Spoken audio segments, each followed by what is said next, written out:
Fresh Economic Thinking podcast, new ideas and analysis with Dr. Cameron Murray and Jonathan Gadir.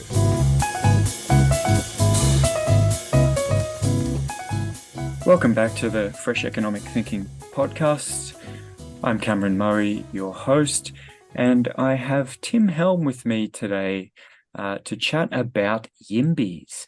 Now, Tim was on the show recently talking about his journey into property economics, land banking, and his Barney about some of the analysis of upzoning in Auckland. And I thought I'd have Tim back so we could dig in a little more about this new cultural phenomenon of YIMBYism, the yes in my backyard movement. This is a response to NIMBYism, the not in my backyard movement, where people complain about changes in their local neighborhood, who oppose new development. There's been a big push to the opposite, and it's popular with famously Matt Iglesias, a United States commentator. There are new community groups in Sydney and Melbourne and in Brisbane. The cultural movement is supporting policy change in many cities. British Columbia just outlawed single-family zoning, which basically means, allowing people to build more than one house on every property. So I just want to spend some time with Tim and get his views. So Tim, welcome back to the show. Yeah, thanks, Cam. Thanks for having me back. How did you encounter YIMBYs? When did you first hear about this? And are they a strong group in New Zealand as well, where you're from? Yes, is the answer to the latter. So it's an interesting phenomenon. So we've had chats about this, and I want to be mostly charitable, because I suppose my dealings with YIMBYism and its influence on policy have been working with the ideas, particularly the ideas that upzoning will prove some panacea for housing affordability. And there's a lot I could say that on that particular topic.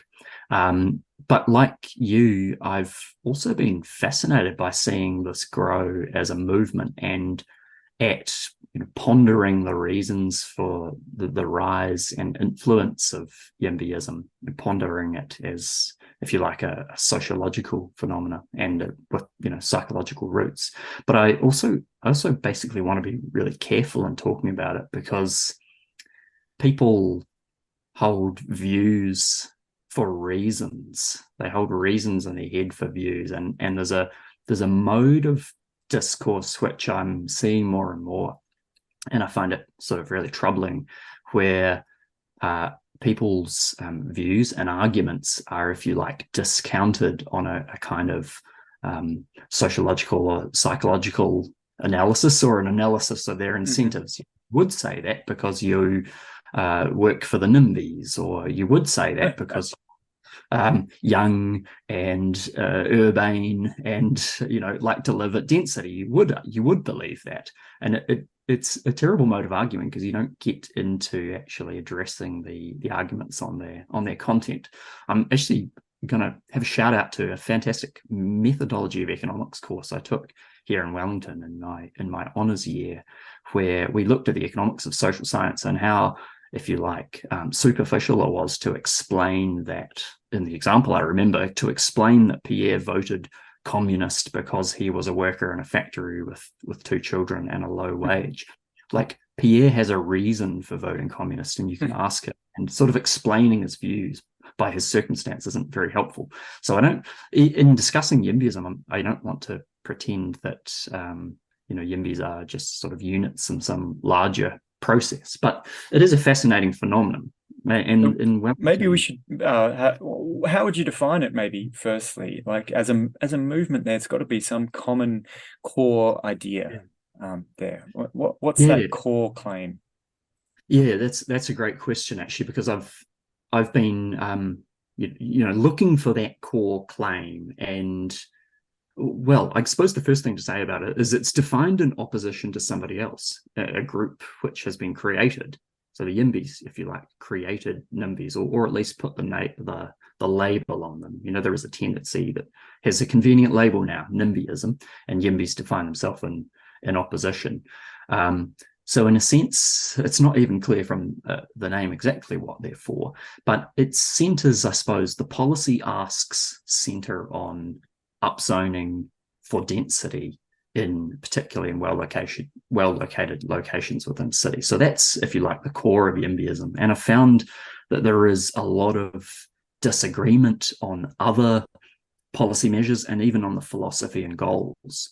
So some YIMBYs have housing affordability goals are really front and center. They think housing should be cheaper. Other YIMBYs have, if you like, urban form goals, like they like the idea of living at density, or they think it's better for environmental reasons and overall efficiency, and like they won't find much disagreement on that. Some YIMBYs, I think, are motivated by quite liberal or libertarian goals that you ought to have right to do whatever you want with a thing that's your property. We can get into that. But you do find a lot of disagreement on particular policies other than the upzoning point. So you'd have this question around, is YIMBYism in favour of upzoning or allowing more farmland to be built on for housing? Like, what's the extent of greenfields? And some YIMBY that's in the affordability space as opposed to the urban form space would be in favour of that, and another person wouldn't be.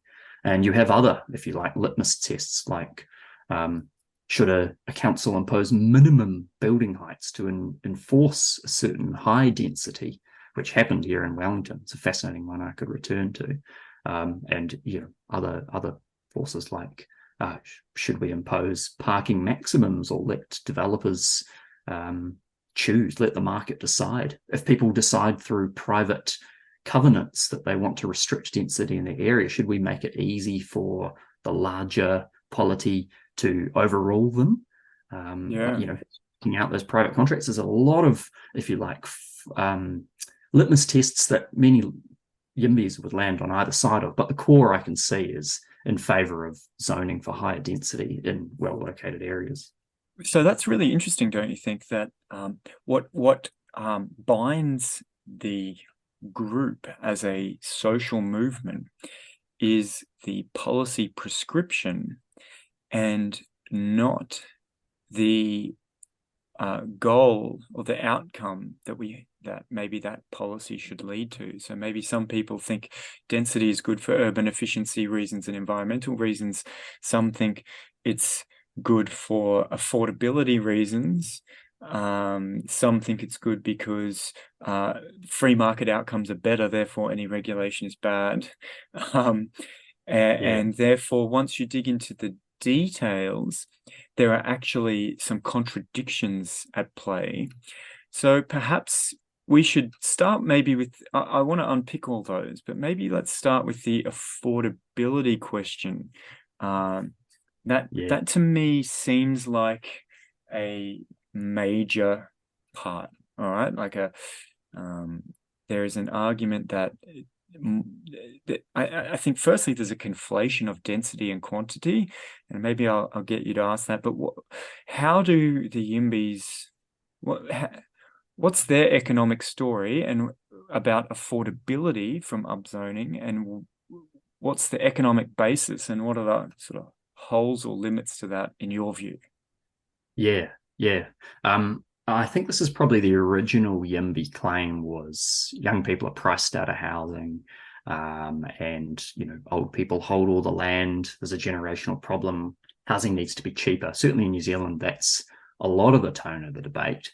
Although I think as YIMBYism is maturing, that's sort of being set to an aside. And I think the YIMBY Melbourne report recently on the missing middle, it's probably a good example of that. It's not making overblown claims about what upzoning can do. It's just sort of settling down and saying, well, we'd like nice, dense cities. So, if YIMBYism just arrives at good planning, then that's a pretty good outcome, right? Good, fair enough. Good sort of political advocacy spruiking for good planning is something, I could back behind. But the original claims you point out, well, particularly in Australia and New Zealand, was around affordability. I think a lot of the roots of YIMBYism in the US, as I understand, come from opposing this sort of racially discriminatory or exclusionary zoning policies, which, in my limited understanding, had really, roots in racism. So there's a sort of quest for social justice pushing it in the US that has been, imported fairly inappropriately to Australia and New Zealand, or where we haven't really had zoning on the basis of race or as a proxy for keeping out certain races. But the affordability claim and the centering of the YIMBY demand on upzoning and seeing it as a panacea is really that was my point of engagement with YIMBYism and starting point for getting interested in it, because there is, as you say, there's a conflation of what the regulations do, which is that they bind, the density with which a site can be used, with what we actually want, which is more housing, which is a supply of more housing arrived, more housing being built per year. And the key point they don't realize is that you can upzone for density, but it's the market, it's developers that decide how much of that upzoned land they actually build on, and hence how much additional housing is supplied to the market. And I really think the assumption that the private sector is an uninteresting part, it's an uninteresting intermediary between, the policy decision, the regulatory decision, and it's classic policy wonk, policy bubble thinking. You haven't realized there's a private sector that won't just respond mechanically to your regulations. There's a private sector with independent incentives. So it's total sort of professional managerial class assumptions and thinking that leads the YIMBYs to put far more weight on upzoning as a tool for housing affordability than the economics would warrant. The key being that, you can upzone, but this decision is a market decision. Now, there's a point that I think they're really missing, and I describe it as the paradox, or it's a paradox. And that is this point that, a regulation can bind on each and every site developed. Say you're limiting heights to 3 stories and the market would support 4 or 5. Well, the regulation really does bind that development. That developer can build less than if the regulation was looser. The regulation can bind on every single development without binding the market's rate of housing supply. And the simple reason for that being that most sites are not developed in any given period.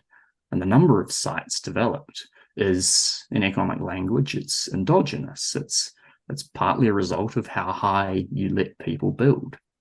And this is, I suppose, it's a great paradox. You've got rules that really do bind every single market actor. So everybody assumes that they bind the whole market, and they don't. Yeah. So let's put some numbers to that. So I think in Auckland, the feasible capacity. So we talked last time you were on the show about land banking and this idea that there are sites where there is it's profitable to develop to more intense uses, but it's currently not developed. And in Auckland, I think the estimate was that if you took up all those feasible sites based on the constraints in the planning scheme prior to their 2016 upzoning, you could have built 400,000 extra dwellings or something like that. Is that a rough number? Yeah, if I recall that pre-EP figures, but there are only 500,000 dwellings in Auckland at the time, so it's a near 80% increase if everyone developed it at once. And so that's going to take many, many decades. Now, the upzoning is around 15,000 a year, 10 to 15. So how long does it take 10 to 15,000 to eat up 300? Well, many years. 30 something, 40 years. So the upzoning changed that number from 400,000 to 1 million. And the question is, well, just because you can do 1 million now, does that mean I have to increase the flow rate of new dwellings from 15,000 when this feasible capacity was 400,000? Do I have to multiply it by 2.5 now, right? And make it 37,500 a year because I've got this 1 million that I have to use up all in the same time period. right? Yeah, And yeah, so that's you're right. saying that even if that 400,000 was binding on every site, the 15,000 optimal supply just comes from many different sites. And then if you upzone that, then you just have the same optimal rate, but just on a different bundle of sites at different locations. Yeah, and a smaller fraction of the total that are feasible to develop actually being developed. Yeah, Got this it, is got it. the way I'd express it is there's what you call a realization rate. That's how it's described in New Zealand. That's of the sites zoned for housing, a certain percentage developed every year. But the key is this realization rate isn't, it's 1%, it's 2% in Auckland, similarly in Wellington. But the realization rate isn't like a fixed constant. It's not like developers will develop 1% or 2% of the sites zoned for housing every year. It's not some like constant in physics, like the gravitational constant or something. Yeah. Like it is itself a function of the number of sites that are zoned for housing and the independent number of sites that developers actually want to build. So in Auckland, you can triple zoned capacity as I think the unitary plan did. And it didn't overnight triple the number of sites that developers actually built. They kept building the same number of sites, and the realization rate, the percentage of sites actually developed, fell, by a factor of 3. Yeah. So there's a great misunderstanding about that. There's a great Twitter quote by one of the MPs here who essentially just says, well, only, X% of sites are developed every year, of zoned sites are developed every year, so we need to zone more sites if we want more developed. And it's just really getting the causality back to front. So it's the number of new dwellings that's the, if you like, the thing chosen by the market. The percentage rate of zone sites that gets developed, well, that's just an outcome. It's not really interesting. So yeah, that's interesting. I might get us to some of the weird contradictions in this movement. So I've noticed, for example, you mentioned just before, why shouldn't you have a minimum density? So there's a lot of debate in these same social circles about, well, minimum parking requirements. So if you build a dwelling, you have to build an off-street car park. That means that parking's too cheap and people drive. Okay. So why don't we have minimum dwelling requirements? Why don't anytime anyone wants to build anything, it actually has to be, an 8-pack apartment? Do YIMBYs think that that's good? And what's the example you had in mind before? Yeah, I think I mentioned here, or maybe last time, that Wellington actually imposed one of these, and there was a fairly, YIMBY sympathetic council that we've had in recent years, and some of the downtown land in Wellington, 2 major sites were developed quite low rise, sort of 2, 3, 4 stories by a couple of developers who actually explicitly said, we think this style of development has a market and is likely to be outlawed by council soon, because council is very clear they want high density development downtown. Therefore, we're going to get in and, if you like, corner the market. And council, in its wisdom in Wellington, so outraged that anyone would build townhouses downtown instead of apartment buildings, promptly went ahead and did what the developers expected, which is that they outlawed any further building below a 6-story minimum in the Te Aro area of Wellington, which is a sort of commercial area that's now sort of being used for infill housing. And so the developers, for one, cornered the market now for this quite well-located townhouses downtown. But secondly, by imposing a minimum density requirement, there's a high risk that will just delay development altogether.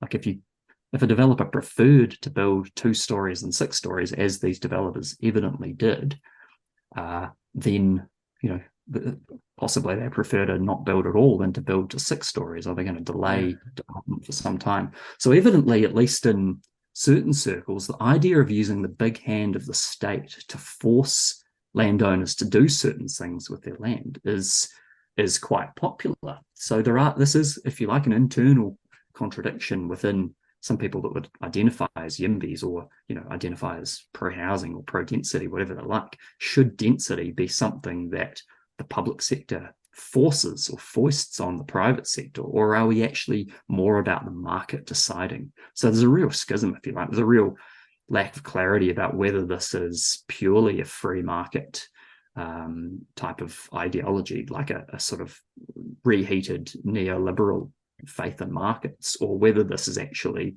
more about people who know better how things should be, telling people and forcing landowners to develop a certain way because we want a certain type of city.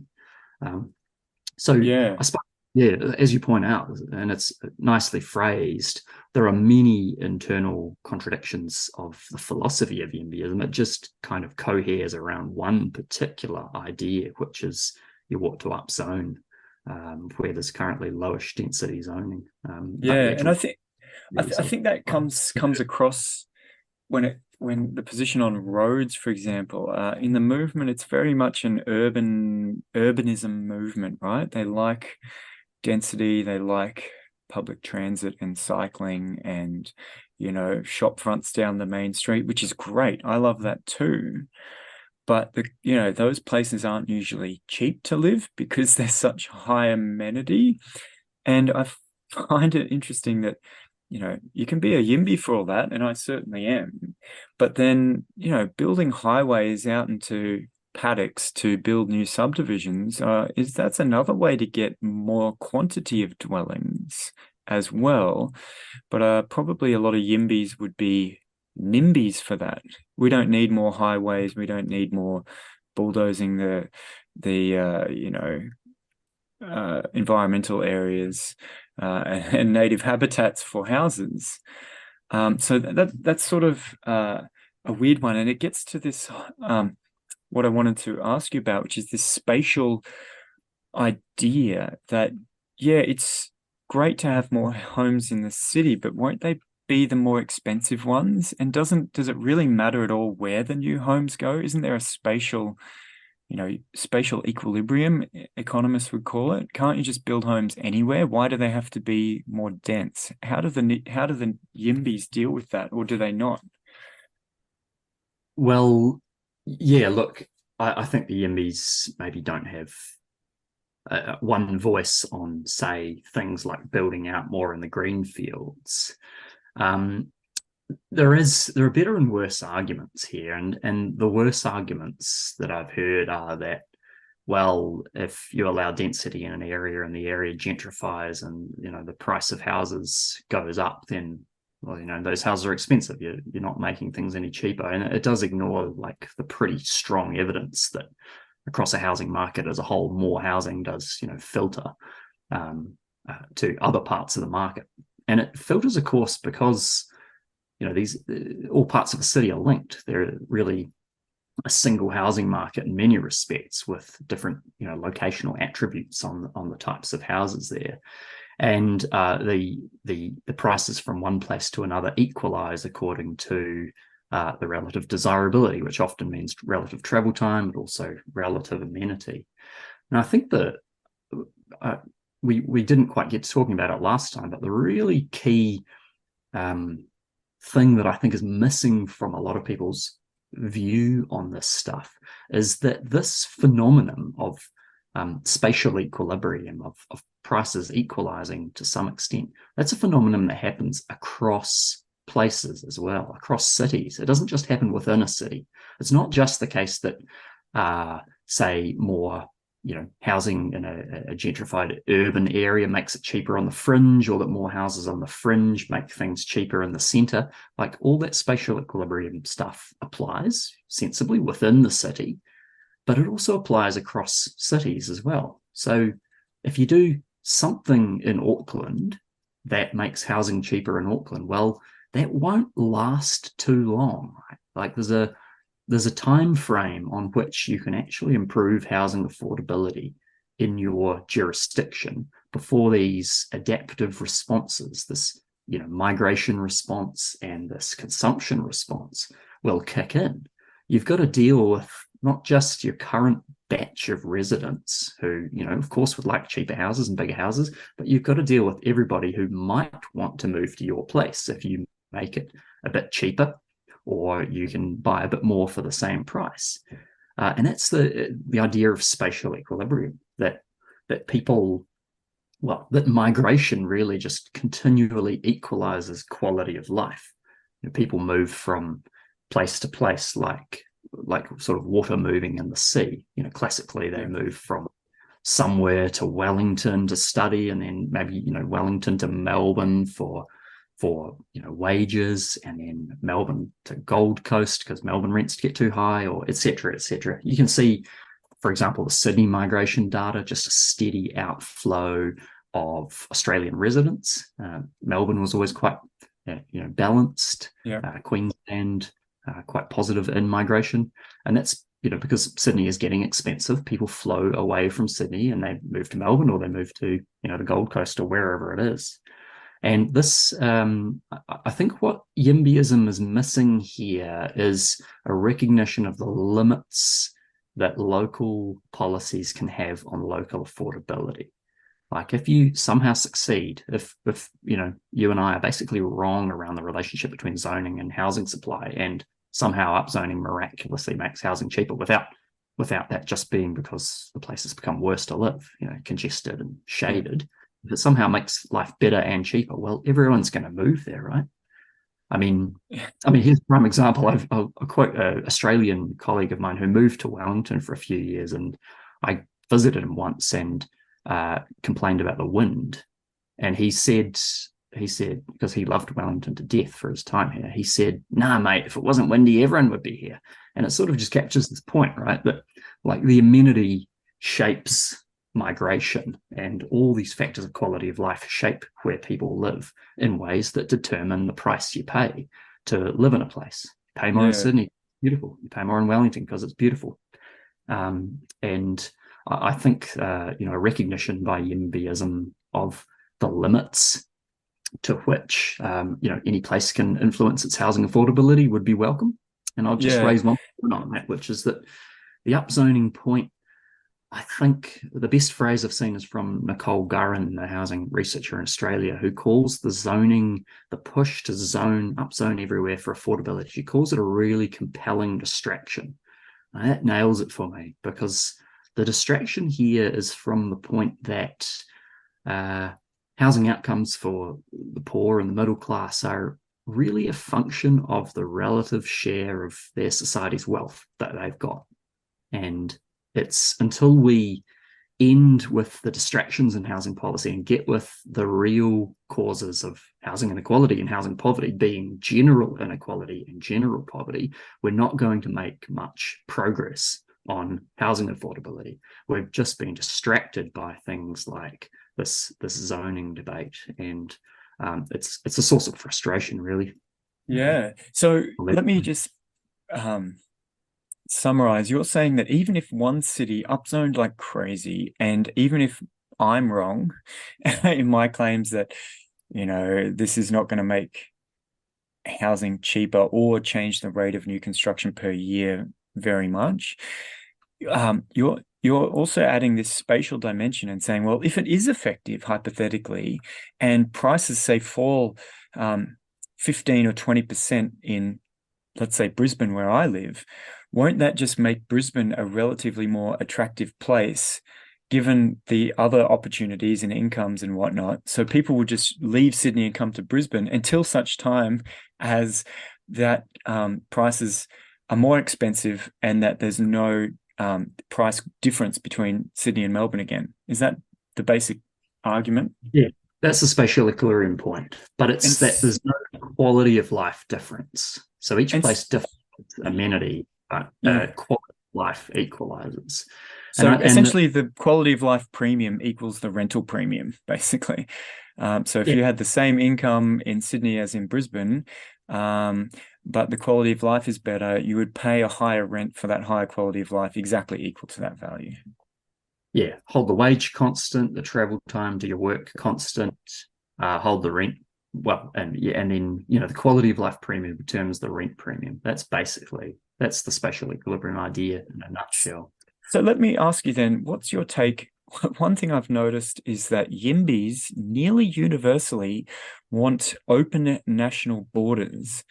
So does that not then equalize quality of life in both directions to those borders that become open as well? Like, seems like a contradiction to me. It seems to me that an immigration restriction can intervene in the spatial equilibrium between, in India, China, wherever in Asia and Australia. It's the very fact that this migration is limited that allows us to have this,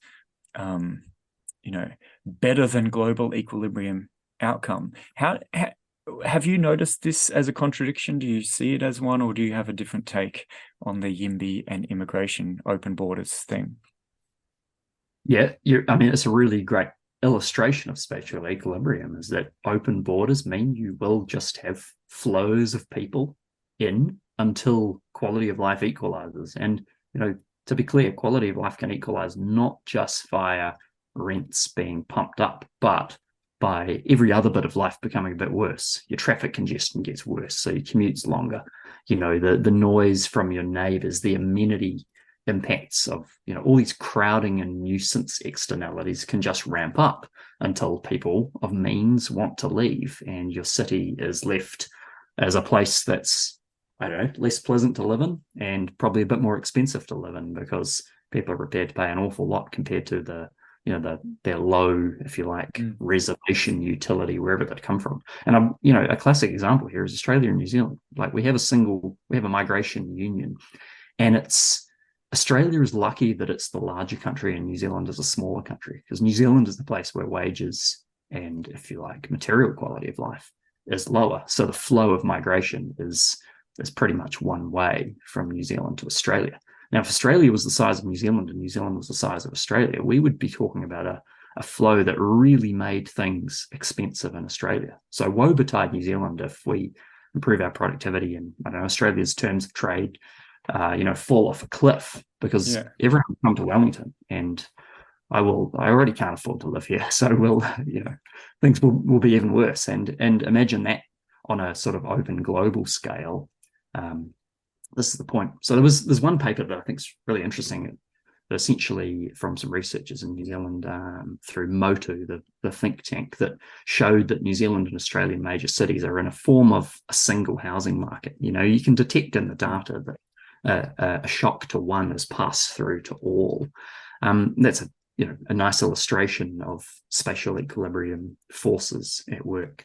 Now, as for YIMBYism and immigration policy, it's bizarre that YIMBYs seem to have cares about immigration, and to the extent they do care about immigration, they seem to be supporting policy that would be worse for their proclaimed goals of cheaper housing, because there's no question that allowing faster migration makes for more expensive housing, at least in the short term. It's bizarre, and I suppose the only way you can explain it is that this sort of internal inconsistency between your policy view and your expressed goal is just because you've got a bunch of beliefs that everyone else in your tribe believes, and you coalesce around these things. It's an odd one. I know the Matt Iglesias, US social commentator. He wrote a book called 1 Billion Americans, and I remember him being interviewed saying, "Yeah, just open the borders, everyone will come. We'll have 1 billion people. It'll be great." And that's his pitch, kind of. But then when he was interviewed, basically he's like, "Yeah, I probably wouldn't like living in the city if all these people came, and I probably would have to move somewhere else." And I'm just like, it sounds like you would hate it. Is this just a social signal? Is this just muckraking to sell books? Like, do you really deeply believe it? It was a puzzle to me, and I think it flows through this movement in general. And another puzzle, before we wrap up, is this idea of voluntary covenants and democracy. I was sort of shit stirring on Twitter and said, YIMBY's anti-democratic, because if people want to elect councils and governments that protect heritage or do whatever, surely they should be allowed to. And do YIMBYs think voluntary covenants that pass over time? So voluntary covenants are essentially contracts that stick with a property that limit its use into the future. just like a zoning rule sticks with an area and, limits types of uses. Have you noticed this before, or do you think I'm just sort of, caricaturing a certain element of the movement? Yeah, great question. I guess, well, there's two things I'd say in response. And one is that I was wrong earlier in saying there's one thing that unites YIMBYism, which is the upzoning call. I suppose the second thing that unites YIMBYism is the idea that if local democracy isn't producing what the YIMBYs want, they've got no qualms about sending upstairs to mum and dad, right? And that might not be on any principled position around the right level of decision making on things like housing, transport. It's just that if we don't like the outcomes, we want to get someone more powerful to overrule those outcomes. So there's, they'll find a rationalization in terms of spillovers from local areas to others. They're pretty thin rationalizations, really. But the second thing that unites YIMBYism is, if you like, a disdain for local democracy and a willingness, if that level of democracy doesn't deliver what the YIMBYs want, to demand that higher levels do. And that's been a key, I suppose, to YIMBY political successes, is that they've asked higher levels of government to essentially constrain the powers of lower levels of government. Now, there's debates to be had about the right level of decision making, but I certainly don't think those are being had. No, look, I think I agree. There is a debate to be had, and I think in particular in Australia, where councils are very small, in Sydney, for example, that you're trying to create regulations for the region. As we were saying, the whole urban region is a market, and having certain councils that are 1/20th of that market doing their own things, probably not ideal. So I sort of agree in some ways that there's a conversation to be had, but just sort of picking and choosing your political level based on your policy preferences is kind of a weird thing. I mean, effective lobbying approach, but I don't know what the principle is behind it. I think when it comes to, it'll be interesting to see the views if a national government, a national level government overrides all local territories. And that, in a sense, has happened in New Zealand, where it's seen that local councils, would cover a whole urban area often, were not doing enough. So the national government stepped in and said, you've got to play your part in accommodating high population growth. Our decision to impose high population growth is, not going to work unless we force you to accommodate all that. So they're really open questions about the right level of democracy. I don't really have the answers, but I'm not seeing much engagement with those ideas within YIMBYism. Your point on covenants, I didn't have much to add really, other than that it's probably one of those, mind exploding dilemmas for the YIMBY. Like, if a covenant imposes lower density, do I want to, use? It's exactly like the voluntary developer we talked about before. So, Tim, I think that's a good place to wrap up. I think we've taken a bit of a detailed tour into the economics, the spatial equilibrium, and the YIMBYism. I would encourage all my listeners to go to prosper.org.au, which is where Tim is research director. Thanks very much for coming, Tim. Thanks a lot, Cam. Cheers.